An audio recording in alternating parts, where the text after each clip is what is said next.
Hello everyone, welcome to today's video. And for the past last two videos, I've been receiving comments that my study is actually simple, and that is mind blowing to me because I wasn't even able to solve the study myself. We are white. Our goal here is to find a way to promote our porn. So feel free to pause the video and try and find out the best move and come back when you're ready. Good luck. Our account details is in the description below, so feel free to support us if you feel like. Here a move like c6 can't work. Black can simply capture this pawn, and we are not in time to stop black from capturing our other pawn. So since c6 check doesn't work, let's try pawn to e8. Here black takes, and we start coming closer with our king, and we are able to come closer, but ultimately this is a draw, and I will show you in a bit.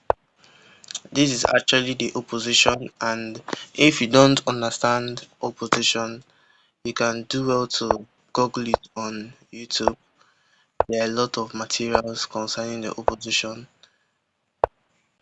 It's basically used during a king and pawn endgame. And here it's a draw.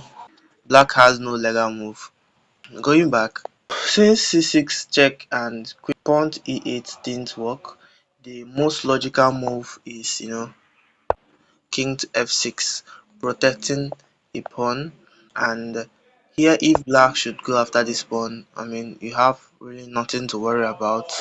You have all the time in the world to make a queen. Black will most definitely play king to e6, and here play a move like king to e6. Congratulations, you have successfully drawn the position.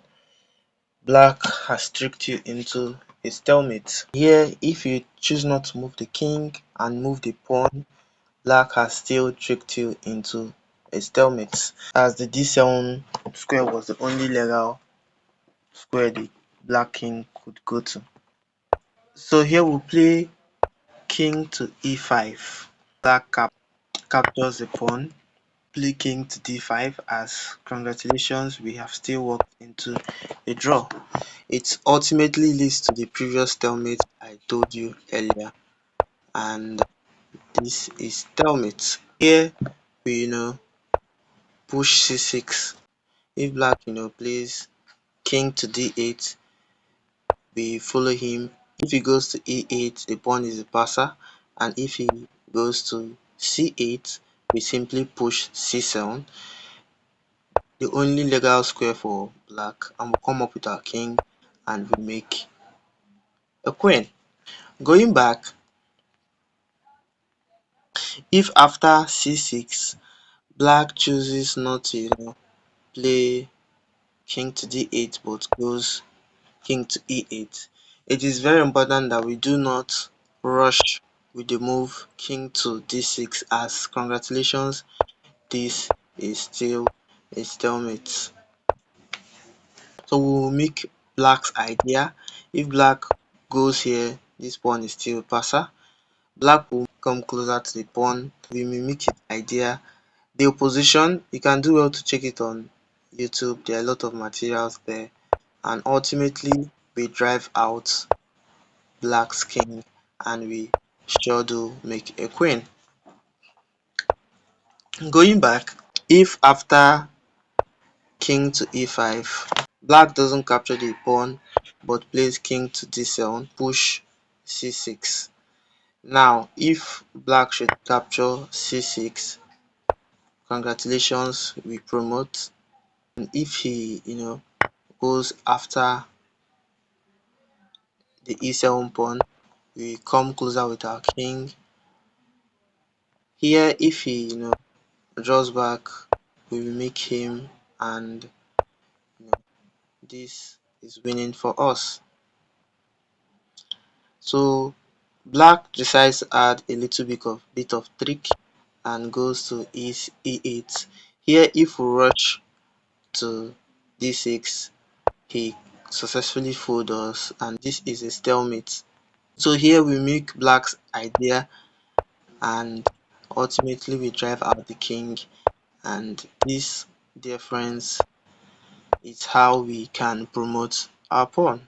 So let's go through it one more time and be sure that we understand it. King to f6. Black can't go to any of these squares as it will be just winning for us. So he plays king to e8. Now we can't play any of these, either king to e6 or king to or c6, as we have discussed why is losing. So we'll go with king to e5. Black has two options. If black takes, we do not rush here, as we have also discussed why he's losing. We push c6, and ultimately this is winning for us. We simply make a queen, and here if black doesn't doesn't capture the pawn and plays d7, yeah, we have, by the way, sacrificing this pawn is still very much winning. It's still very much winning, but we can do it in a neater way, c6, and ultimately we drive out black's king, and this is winning. Thank you very much for watching. Please like, please share, and please subscribe. I don't want to hear that this puzzle is simple again. A lot of comments, a lot of viewers have been blowing my head that my puzzles, my endgame study is quite simple, which to me, from a 2-1 rated chess player, former 2-2 rated chess player, that is insane. So thank you very much for watching. Please like, please share, please subscribe, and see you in my next video.